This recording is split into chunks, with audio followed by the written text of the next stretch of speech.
Good evening, everybody on YouTube and everybody live. We're having today the new siur. We're going to start with the Parshas Vayechi, and there's a lot to say about the Parsha, and I'm not going to say too much about what other people think. I'm going to take the hard way, Laviut. I'm going to take the hard way and discuss whatever other people don't like to discuss. Hello. Okay.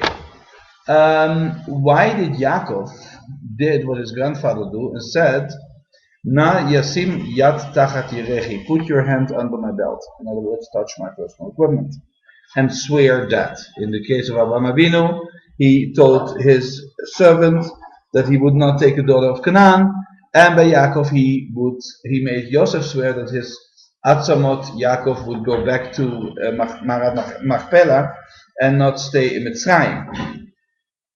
The question is why that particular item of the human body, and the answer is very simple. Number one, it was the only connection they had to Hashem, which is the Brit.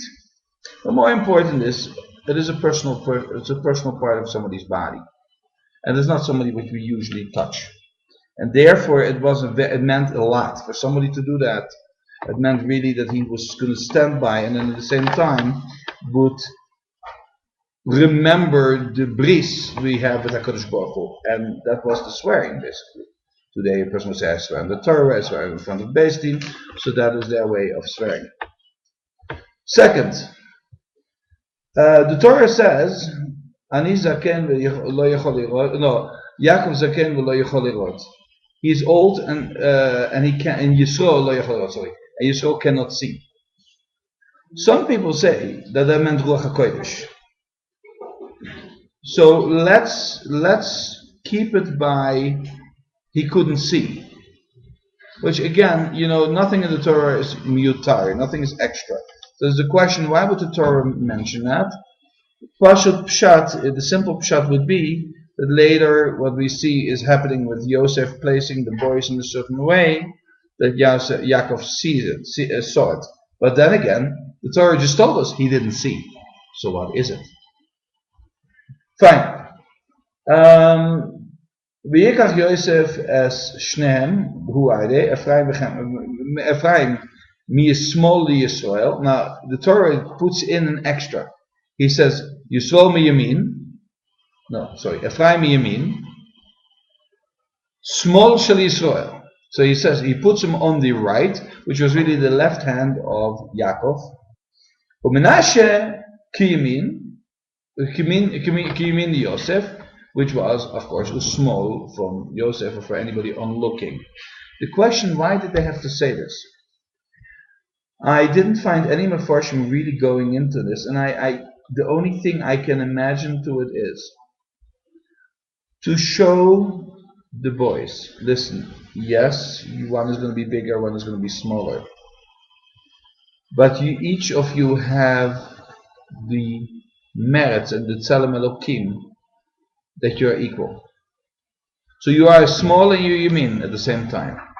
Okay, your grandfather feels that you should be get a bigger bracha because with his Ruach HaKodesh he decides that is appropriate to do, yet you're a right hand man, even though you're on Yisrael's left hand. Next, Yisrael crosses his hands. Yaakov Avinu crosses his hands, and then Yosef first didn't interject, but then says to him, you know what, the older one is sitting on your right. Now, that is a very interesting question. Why would Yosef, who's a tzaddik, question his father? We're going back to the first part. Then maybe it was Re'iyas Yaakov, it was Re'iyas Yisrael, that his eyesight wasn't good. But why then would he cross his hands? The answer is very simple. Yaakov then says, no, I understand that Menashe is the Bechor, right? But Ephraim is going to get way ahead. He is going to get Yisrael, and this is also something which we mentioned, which I didn't put in my notes, that till now only Hashem promised Eretz Yisrael to first Avraham Avinu and later to Yaakov, and now Yaakov gives it over mi Odom la Odom, from man to man, and he gives over the torch to Ephraim. Fine. Then the brachas are interesting because he is now giving brachas first to the grandsons. Yet it is normal in a Yerusha situation that the Yerusha would go first to the sons and then to the grandsons. The next is the type of bracha he gave, which is very interesting. Au contraire of the bracha he gave to his own banim, to his own sons, which was a translation of who they were as people. If they were rough, if they were business people, if they were strong people, if they were angry people, that's what he would give them in the bracha. Yet Ephraim and Menashe, he gives them a bracha me'elokus from HaKadosh Baruch Hu. The idea is Hamalach Isimi Korah, that Hashem should send the Malach to protect you from all bad.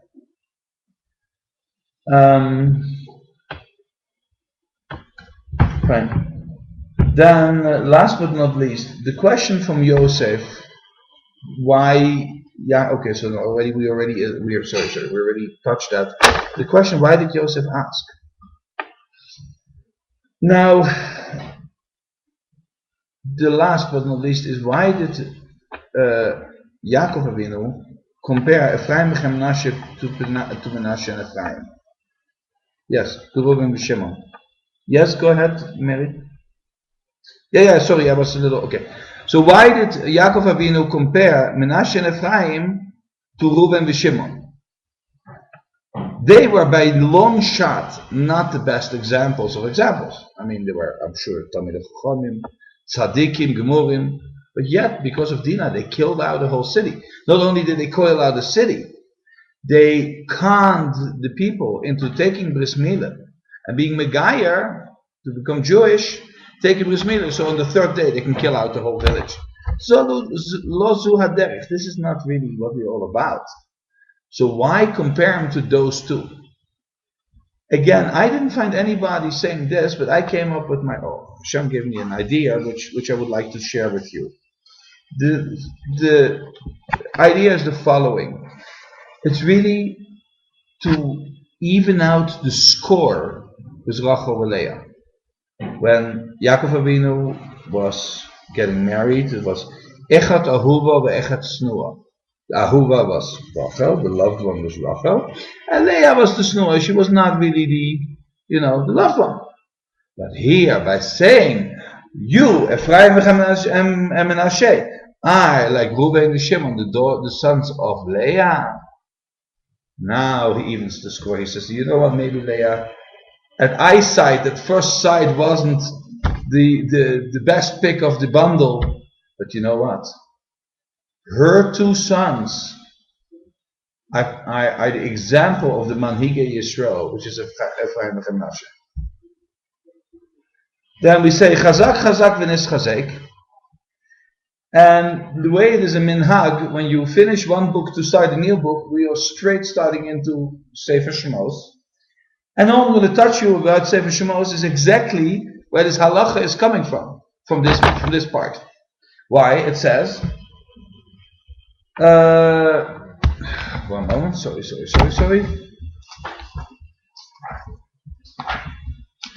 Eile Shemois b'nei Yisrael haboim miMitzrayim. These are the names of the Jews coming from Mitzrayim, going to Mitzrayim, as Yaakov, Ish, Ubeso, Bo. Yaakov, as a person, and his household came.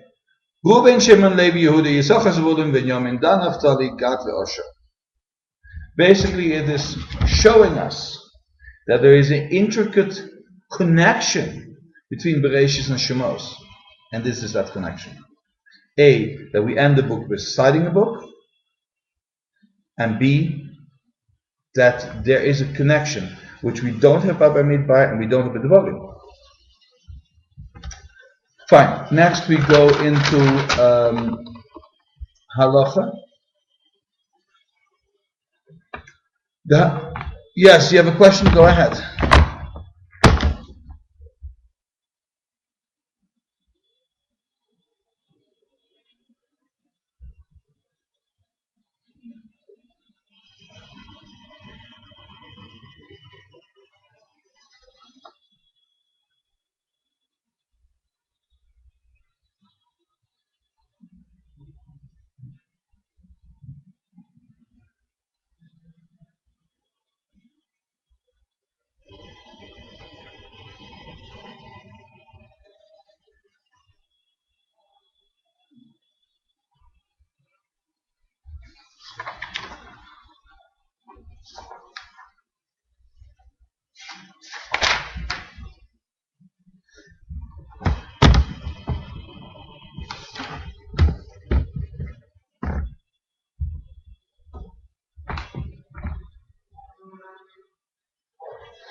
Okay, so let me well, first let me repeat your question. Why is Joseph from Costa Rica asks, why is Joseph called Joseph Tzaddik? Because he wants his father to bow down to him, that is the dream, etc., etc. We actually mentioned this last week in the siur Yosef, and the answer was that there couldn't be two kings on one ship. In order for Yaakov to stay alive, Yosef had to move out. Yosef was the Manhik Yisrael.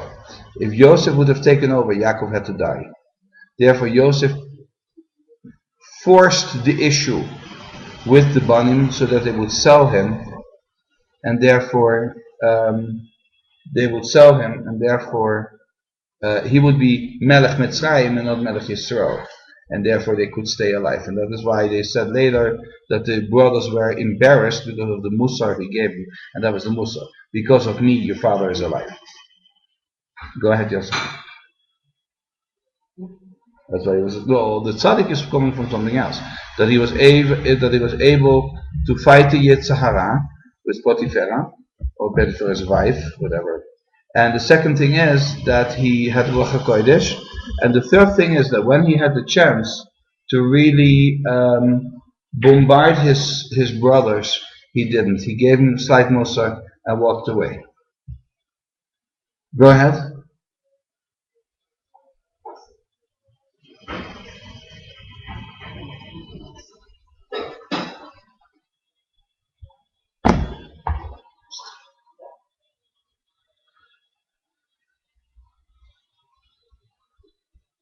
Right. His bones are by themselves in Hebron.